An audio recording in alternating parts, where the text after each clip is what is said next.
Friends, এই মমতা ব্যানার্জি এই পশ্চিমবঙ্গকে দখল করার জন্য যখন রাজনীতি করছিল পশ্চিমবঙ্গে, তখন কিভাবে মমতা ব্যানার্জি এই পশ্চিমবঙ্গকে দখল করলো? এই মমতা ব্যানার্জি গ্রামবাসীকে ক্ষিপ্ত করেছিল, সেটা তোমরা সবাই জানো। এই যে টাটা ফ্যাক্টরি হচ্ছিল, এই টাটা ফ্যাক্টরিকে নিয়ে গ্রামবাসীকে ক্ষিপ্ত করে তুলেছিল। তো গ্রামবাসীরা ক্ষিপ্ত হয়ে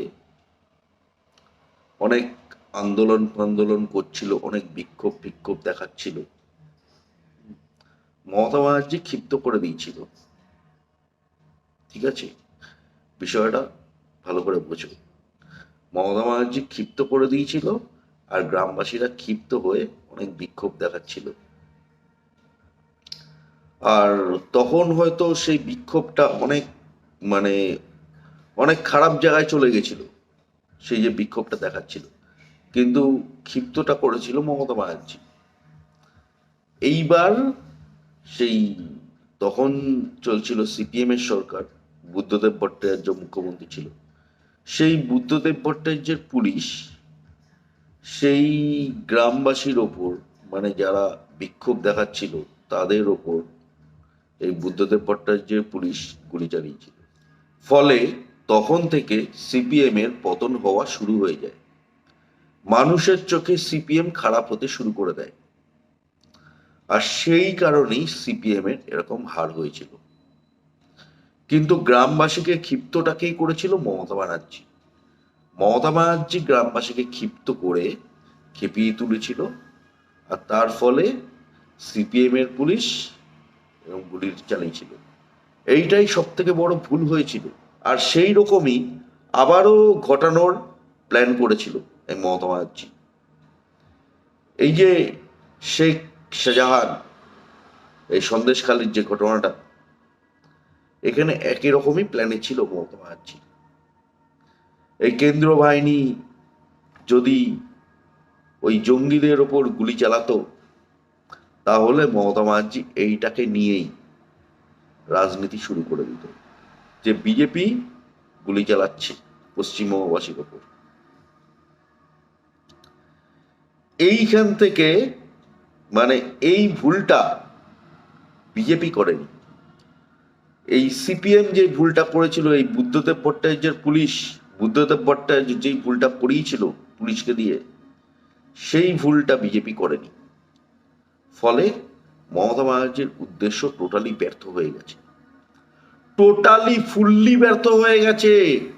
এখন যতই চেষ্টা করুক, যাই চেষ্টা করুক, কোনোভাবেই বাঁচানো সম্ভব নয়। এই মমতা ব্যানার্জির উদ্দেশ্য টোটালি ব্যর্থ হয়ে গেছে। সুতরাং পশ্চিমবঙ্গে বিজেপির সরকার হচ্ছে, এই তৃণমূল দুই মুছে সাফ হয়ে যাচ্ছে, তোমরা দেখে নিও।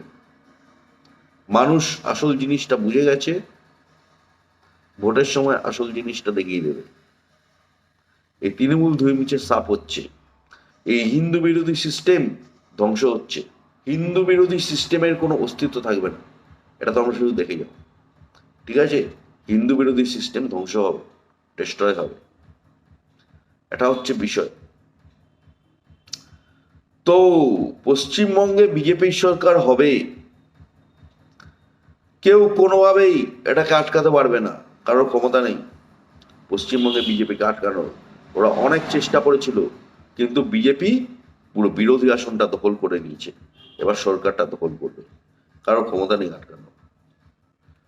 এই মমতা ব্যানার্জি মানে প্ল্যান খাটিয়ে এরকম ভাবে ঢুকেছিল পশ্চিমবঙ্গকে পাকিস্তান বানানোর জন্য। গ্রামবাসীকে ক্ষিপ্ত করে তাদেরকে দিয়ে দাঙ্গা ফাঙ্গা করিয়েছিল। তারপরে ওই সিপিএম ভুল করে গুলি চালিয়ে দিয়েছিল, মানে সিপিএম এর পুলিশ। এই পদক্ষেপটা ভুল ছিল সিপিএম এর। সিপিএম পুলিশকে দিয়ে এরকমভাবে গ্রামবাসীর ওপর গুলি চালিয়েছিল, এটা খুব ভুল পদক্ষেপ ছিল। আর সেই কারণে মমতা ব্যানার্জি সফল হয়ে গেছিল।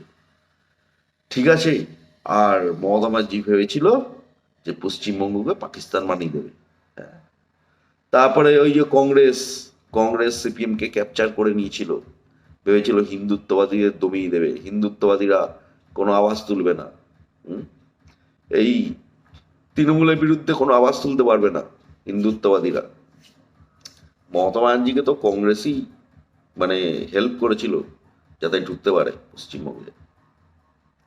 ঠিক আছে, এই বুদ্ধদেব ভট্টাচার্য যে উন্নতিগুলো করছিলেন, এই উন্নতিগুলোকে আটকানোর জন্য, টাটা ফ্যাক্টরিকে আটকানোর জন্য কংগ্রেস হেল্প করেছিল প্রচুর।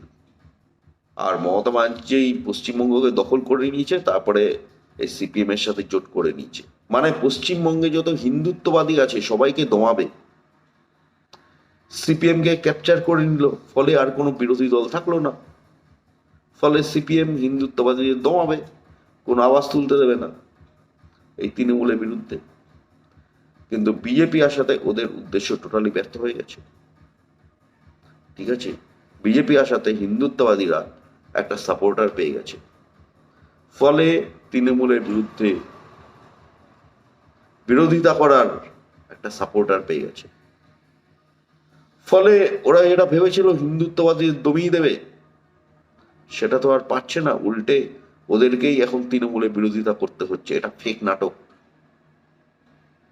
বিজেপিকে আটকানোর জন্য ফেক নাটক। ওরা যে এখন তৃণমূলের বিরোধিতা করছে, এটা জাস্ট একটা ফেক নাটক। এই সিপিএম কংগ্রেস ওরা বাধ্য হয়েছে, ঠিক আছে, যেহেতু হিন্দুত্ববাদীরা একটা শক্তিশালী সরকার পেয়ে গেছে। এখন সেই হিন্দুত্ববাদীদের দিকেই লোকের ভিড় বাড়ছে, তাই ওরা বাধ্য হয়েছে ওদের মত চেঞ্জ করতে। কিন্তু ওদের এটা ফেক নাটক। ওরা জানে যদি ওরা তৃণমূলের বিরোধিতা না করে তাহলে ওরা আরো লোকের থেকে সরে যাবে।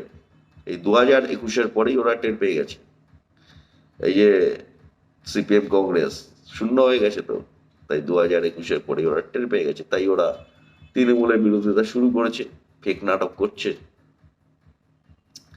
বিজেপির কারণেই ওরা তৃণমূলের বিরোধিতা শুরু করেছে। যদি বিজেপি না আসতো ওরা তৃণমূলের তো কোনো বিরোধিতা করতোই না, উল্টা তৃণমূলকে বেশি বেশি সাপোর্ট করতো। আর তৃণমূল সিপিএম কংগ্রেস পশ্চিমবঙ্গকে পাকিস্তান বানাতো, সেখান থেকে বিজেপি পশ্চিমবঙ্গবাসীকে রক্ষা করেছে, তাই পশ্চিমবঙ্গবাসী সুরক্ষিত হয়েছে। আর সেই কারণেই এই সিপিএম কংগ্রেস তৃণমূল এরা জ্বলছে, এটা হচ্ছে বিষয়। তো আমাদের যেটা লড়াই, আমরা পশ্চিমবঙ্গে বিজেপির সরকার গড়েই ছাড়বো, আর পশ্চিমবঙ্গে বিজেপির সরকার হবে, এটা হচ্ছে বিষয়। তো ঠিক আছে ফ্রেন্ডস, আমার একটু বলার ছিল। তোমরা সবাই ভালো থেকো। জয় হিন্দ, জয় শ্রীরাম, ওম নমঃ শিবায়।